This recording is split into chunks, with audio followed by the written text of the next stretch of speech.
right, I've been sharing the story of the Laurent House since its opening day as a public museum in June of 2014. I enjoy a good love story and I'm excited to share with you the love story that is the Laurent House. This is a story about the true love between Ken and Phyllis Laurent and their love for Wright's Usonian home. It also is a story of what the public is able to have today from this beautiful place. This is a story of here's Ken and Phyllis Laurent. This is them on their honeymoon. They met in the local church here in Rockford, Illinois, and were married in June of 1941. I love this photo. I love Ken's wavy hair and the smile on both of their faces. Little do they know the difficulties that would lie ahead just a few years for them. Just a year later, after their wedding, Ken was drafted into the war, into the United States Navy. Luckily, he did not see battle. He was stationed in San Francisco the entire time, and Phyllis was able to be with him. In March of 1946, they returned to Rockford, but just months after that, he was diagnosed with a spinal cord tumor. It was the surgery for this tumor that left him paralyzed from the waist down. This is a letter that he wrote to Wright from a veterans hospital where he would live for close to 5 years.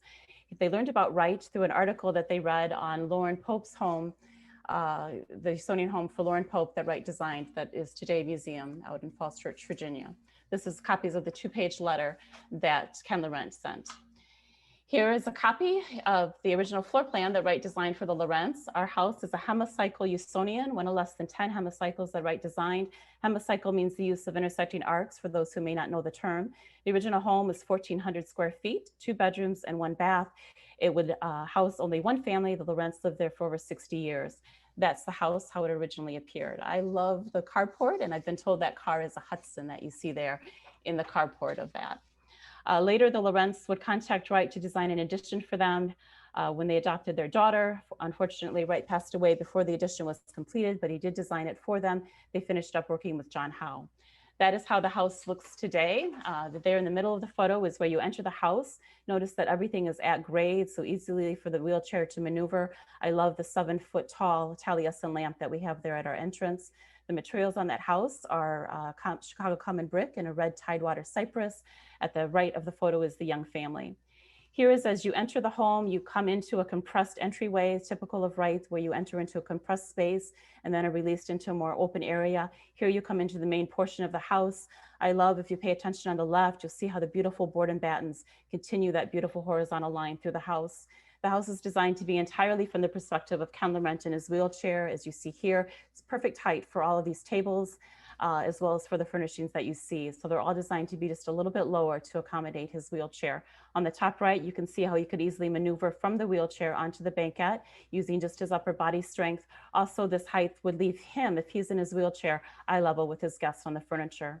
Here, this is a favorite spot where he would sit by this fireplace. You see how Wright has brought down the top of that fireplace. Wright even designed the grate there. The original color schemes in this room were that of autumn leaves, gold, green, and orange color. Here's a view looking into the workspace. When that addition was added in the 1960s for their daughter, this area was bumped out here in the kitchen. So now we have an inverted corner window, as well as that wall of windows that you see that's on the right there. Ken's space at the table was always there at that open space at the front right of the table. The chairs were designed by Oglavana and the table by John Howe. Here's another view into the workspace. The picture at the top right shows how that space looked originally before it was added onto. Originally, that banquette came all the way into the workspace, and I love that appliance that's right there on the left in that original photo that is called a hot point electric sink. I imagine Phyllis had to be thrilled to be one of the first women in her group to have a dishwasher. Here's a beautiful example of Wright's blending of nature into the space, the blending between the interior and the exterior. This is what's called the garden room on our plans. Ken Laurent needed a wide hallway to accommodate his wheelchair. Wright turned it into this beautiful space, complete with a banquette.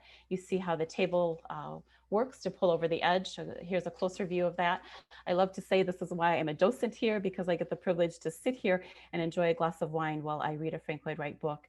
At the end of the hallway is one of 3 beautiful Ling Po screens. Ling Po was mentioned earlier in tonight's presentation, an amazing Chinese artist. The Laurents commissioned him to design 3 custom screens for their home. This is a view into the master bedroom of the home. I'd like to point out this is Ken Laurent's last wheelchair. One of the features in this room that I wanted to try to get a more close-up picture of, but if you look at the left, these beautiful built-in bureaus, these extend all throughout the home. The bottom of these are lined with piano hinges. The special feature that is unique to Laurent House, these are doors that pull down. This is Ken's favorite view of the house, looking out down the hallway. It is here that he was known to say that this house helped him to focus on his capabilities, not his disabilities. And to me, that is the true gift and the true story that is the Laurent House.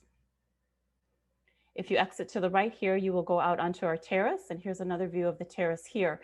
So everything at the terrace is at grade. So there's a door here on the left as well as on the right of the window walls. So easily he could maneuver from this terrace going all the way out to the front of the house on the carport. Here he is pictured there on the left with his infant son, Mark. Originally, this lot was very much a pasture area. Today, it's very wooded, heavily wooded, 1.3 acres today. A lot of these beautiful photos were taken by Andrew Pelage, as is this photo.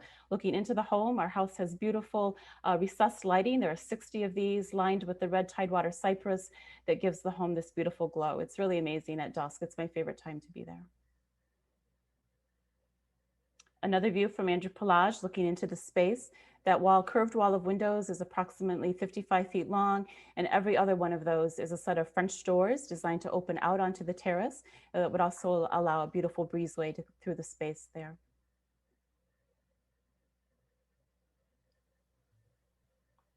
And here's my last photo. I wanted to show a little bit of our docent team on the left as we're preparing and learning earlier in the season how to give tours differently during the COVID environment, to do it in a safe environment.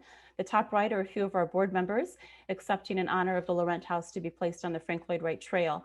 I'd like to mention the man at the right of that photo in the Frank Lloyd Wright Trail in the red shirt is our founder, Jerry Heinsroth, who was personal friends with Ken Laurent and spearheaded the efforts to raise the funds and turn the Laurent House into a public museum. So thank you. I love Laurent House. Come and see it, please, if you haven't. Hopefully we'll be better in 2021. So thank you. It was an honor. Hey. Thank you.